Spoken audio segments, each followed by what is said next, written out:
Assalamualaikum warahmatullahi wabarakatuh. Semangat pagi teman-teman. Hari ini kita akan bahas beberapa saham yang bagi dividen nanti di bulan April 2026, sehingga kita bisa cicil mulai dari sekarang sesuai dengan request dari teman-teman ya. Bang, tolong saham bagi dividen bulan Januari mau cicil.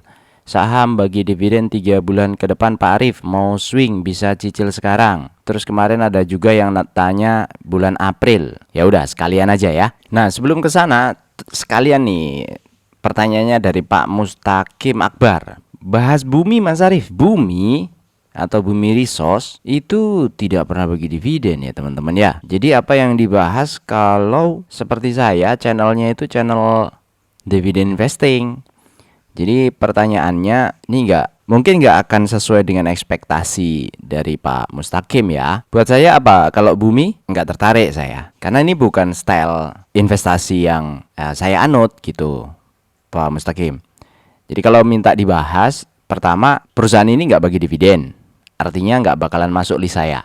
Nah, terakhir bagi dividen itu 2012, 9, 10, 11, 12. Udah 4 tahun habis itu kosong sampai hari ini. Berarti udah pasti nggak masuk di list. Terus kalau dia sekarang naik, bandarmologinya gimana, flow-nya gimana, dan seterusnya, itu bukan keahlian saya. Walaupun bisa aja itu dihitung-hitung, bisa aja itu diestimasi, tapi muscle memorinya nggak tepat, sehingga nanti akan membebani pikiran aja. Nah, supaya nggak seperti itu, saya tinggalin biasanya. Nah, yang seperti ini itu bukan saya ya, ada partner saya yang biasanya swing 2-3 hari, 1 hari scalping ya, biar mereka saja yang menganalisis ya. Itu pendapat saya untuk Bumi. Lalu kita kembali ke saham-saham yang akan bagi dividen nanti di bulan April. Jadi ini tahap pertama, saya akan coba jelaskan ini. Kemudian tahap kedua nanti akan naik ke atas, mana yang bakalan secara prediksi bagi dividen itu lebih besar ya. Pertama yang ada di list, ini sebenarnya PSAB ini nggak ada di list, karena dulu pernah ada yang minta review jadinya masuk ke sini. Harusnya ini saya hapus, ini salah ya. PSAB nggak bagi dividen. Yang paling rendah ada di mana? Ada di MLPT, kemudian KKGI, Keju, Akro, Roti, Temas, PRDA. Kemarin ada yang minta dibahas juga tuh Akro ya. Berapa potensi dividennya? MLPT itu sekitar 0,2% di harga sekarang. KKGI 1,3%. Ini ada banyak yang nyangkut nih KKGI. Kemudian Keju 2,2%, Akro 2,8%, Roti 3,3%, Temas 3,6%, PRDA 4%. Dengan posisi seperti ini sekarang sebenarnya PRDA itu dengan kondisi 4% masih belum menarik untuk dividennya. Nah, beda lagi dengan teknikalnya ya. Kalau teknikalnya dianalisis sendiri ya. Nah, ini memang turun nih PRDA atau turun. Ini bottom sebenarnya ya, kalau dilihat seperti ini. Nah, tapi tidak ada yang bisa menggaransi harga dia akan balik lagi ke area sini ya, area atas 2.900-an. Tidak ada yang bisa menggaransi. Cuma ini bottom. Dengan bottom swingnya bisa sebesar ini. Itu untuk PRDA. Nah, mau masuk atau enggak di area sana terserah teman-teman. Mau masuk apa istilahnya, swing atau seperti apa terserah. Nah, selain PRDA, apa yang ada di atasnya PRDA? Kita lihat ada satu Avia ya. Avia itu harga sekarang di 450. Dengan 450 dia punya potensi dividen yield itu di 4,4%. Terus ada obat di 4,8% ya. Brigit Bio Farma Teknologi Tbk. Harga 426. Ini sudah harga terbaru, closing di hari Jumat. Lalu selanjutnya ada Hais. Nah, kemarin yang minta di review, Bang review Hais Bang. Nah, ini logistik dan pengantaran. Hasnur International Shipping itu sudah update kemarin. Harga sekarang di 212 ya, 212. Harga wajarnya 128, jauh sekali. Kemudian dia punya potensi dividen sekitar 5,4%. Harga wajar ini dihitung dari mana ya teman-teman? Dari target potensi yield yang kita inginkan. Kalau potensi yieldnya itu 9%, maka dengan dividen estimasi di Rp12 ini, kalau kita beli di harga 128 itu yieldnya sekitar 9%. Ya, kalau nggak percaya di tes ya, 9%-nya berarti 12 dibagi 128. Nah, itu dia 9%, pas. Itu highest. Potensinya antara kedua saham ini ya. Ini kan ada yang warna kuning, ada yang warna orange. Jadi range-nya itu antara 12 sampai 13 rupiah per lembar saham. Jadi 5,4 sampai 5,9 rupiah per lembar saham. Ini dengan catatan dividen payout rasionya itu masih 33%. Jadi kayak Hais, Obat, Avia itu semua dividen payout rasio dihitung ya, ada di area sini ya. Terus lanjut ada JPFA. JPFA sudah update laporan keuangan kuartal 3, 274 ini EPS-nya. Nah, range-nya antara 274 ini, dengan 274 ini range atasnya juga ada di 287. Dengan kondisi seperti ini maka potensi yield dividennya adalah di 151. Nah, JPFA dengan dia punya potensi 6,4% ini, harga sekarang itu di 2460. Coba kita cek ya. Nah, ini harganya sudah mulai naik. Asing sudah coba mengakumulasi. Sebenarnya ini lumayan cakep ya teman-teman. Trennya naik. Kemudian ada konsolidasi sedikit.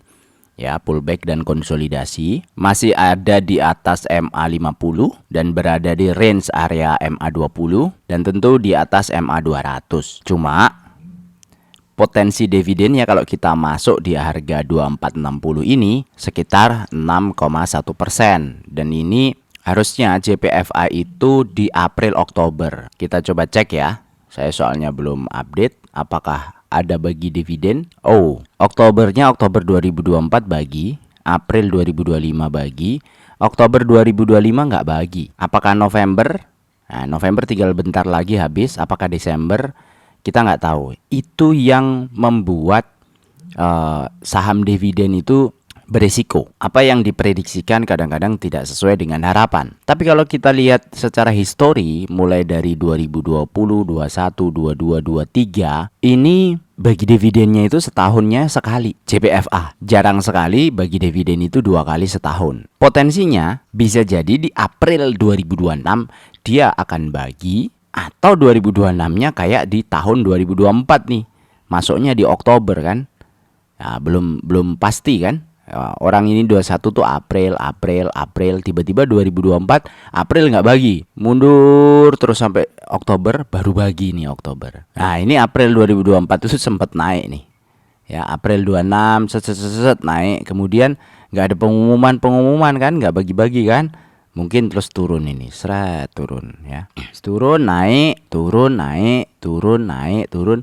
Terus bergergaji tapi naik ke atas. Sangat menguntungkan sekali kalau kita itu bisa memahami pola gergajinya ini. Masuk di bawah, jual di atas. Masuk di bawah, jual di atas. Masuk di bawah, jual di atas. Gitu terus ya. Tapi di sini mesti ada cut loss kalau seperti ini ya.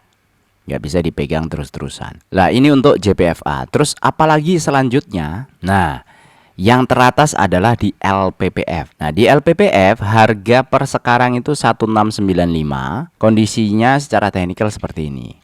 Sempat kemarin itu sideways gitu ya, terus naik. Sorry, ini tak hapus-hapus dulu aja. Nah, dengan kondisi seperti ini itu sempat kemarin di area-area sini sideways, kemudian sempat naik, turun lagi, naik, ini turun lagi.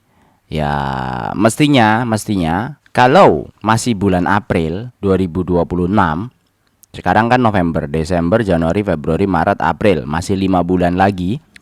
Potensi secara teknikal ini swingnya lumayan ya. Karena kalau kita tarik ke belakang, pernah LPPF itu sempat tembus sampai 4.900 dan turun terus sampai bottom.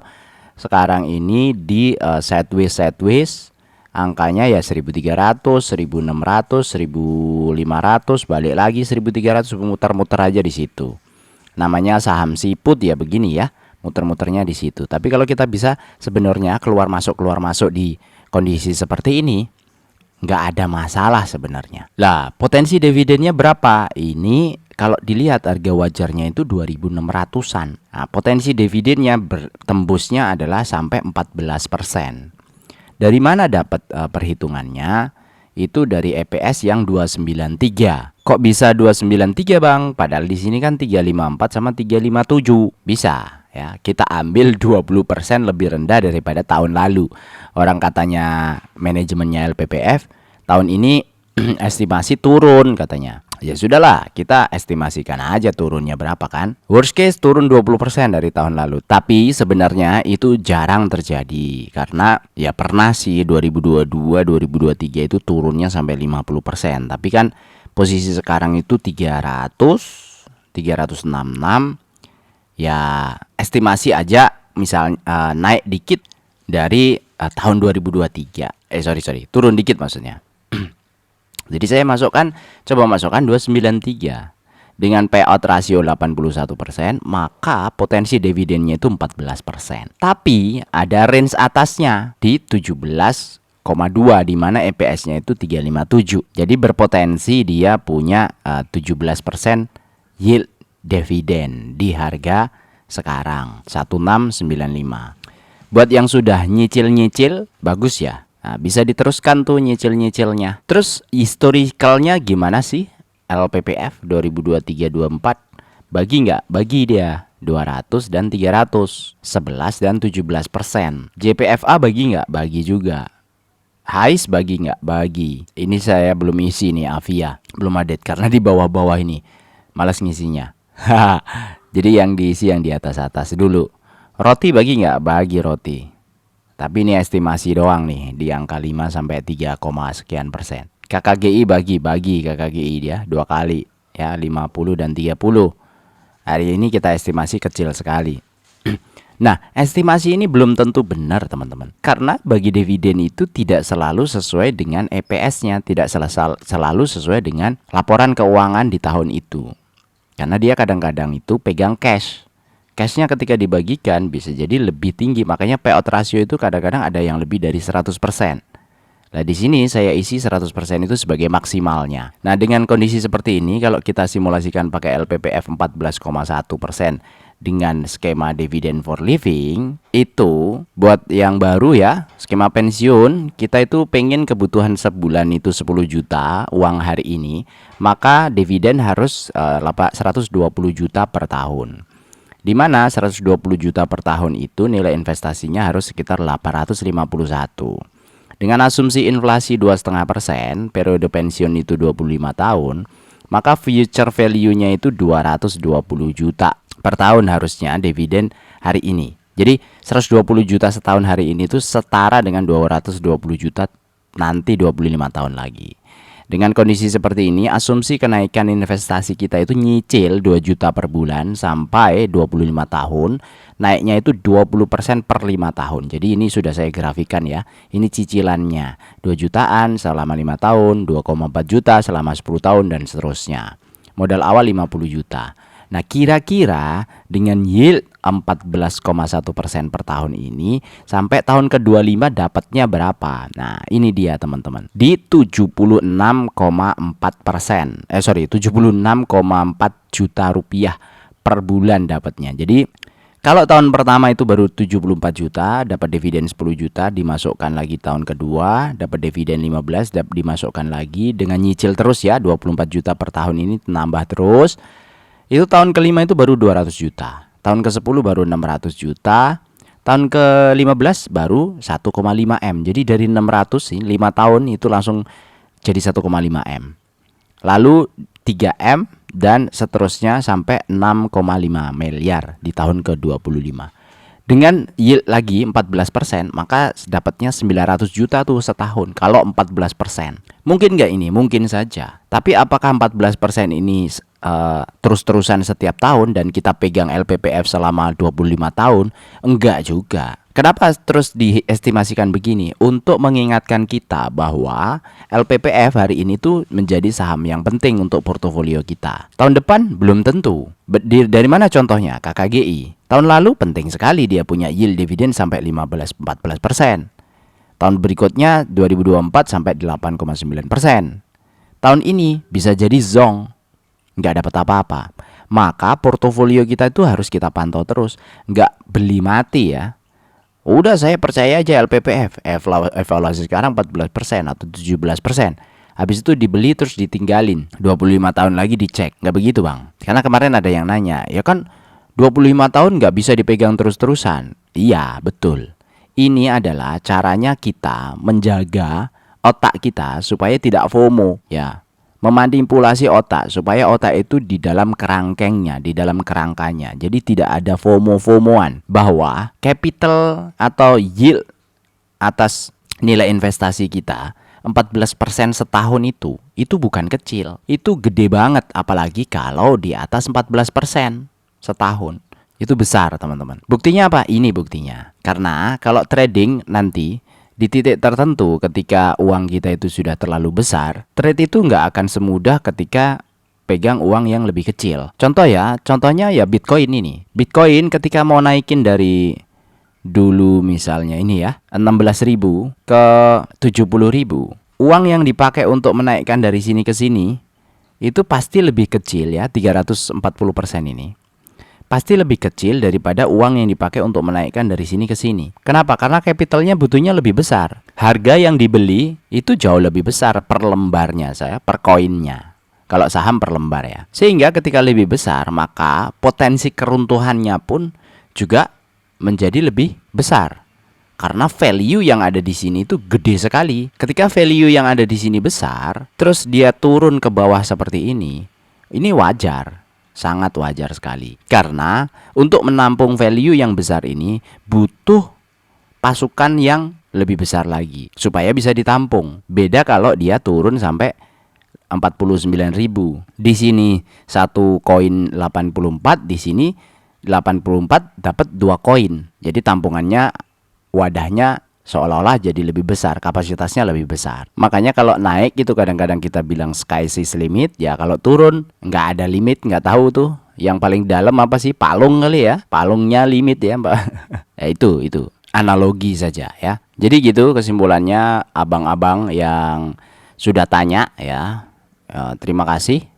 Ada beberapa pertanyaan juga yang lain ada di sini, belum sempet nih saya jawab satu-satu karena uploadnya sehari juga cuma satu, kadang-kadang nggak upload sehari ya. Nanti kalau misalnya ada waktu untuk membahas satu-satu ya kita bahas ya. Banyak nih pertanyaan yang ada di list saya. Buat teman-teman yang mau nitip pertanyaan juga boleh ya, di komen aja di kolom komen. Terus jangan lupa subscribe, kemudian dikasih lonceng, karena ini update tiap hari itu kalau nggak diloncengin nanti Anda nggak dapat notifikasi. Padahal updatean saham ini itu harganya berubah setiap hari. Dan perharinya itu beda-beda ya. Kadang-kadang kita bahasnya beda-beda. Buat member yang join di YouTube itu dapat updatean ini setiap minggu minimal semua. Jadi saya buka semua. Mana yang tertinggi, mana yang terendah ya. Kalau kayak gini misalnya cuma 2 gitu. Kalau nanti dibuka semua itu bisa berpuluh saham. Ya kadang yang di atas 10% itu kadang cuma 5 item, 6 item. Kadang 9, kadang 10, beda tergantung harga masing-masing. Harganya makin mahal, makin yieldnya makin kecil. Saya kira cukup untuk hari ini, semoga bermanfaat. Assalamualaikum warahmatullahi wabarakatuh.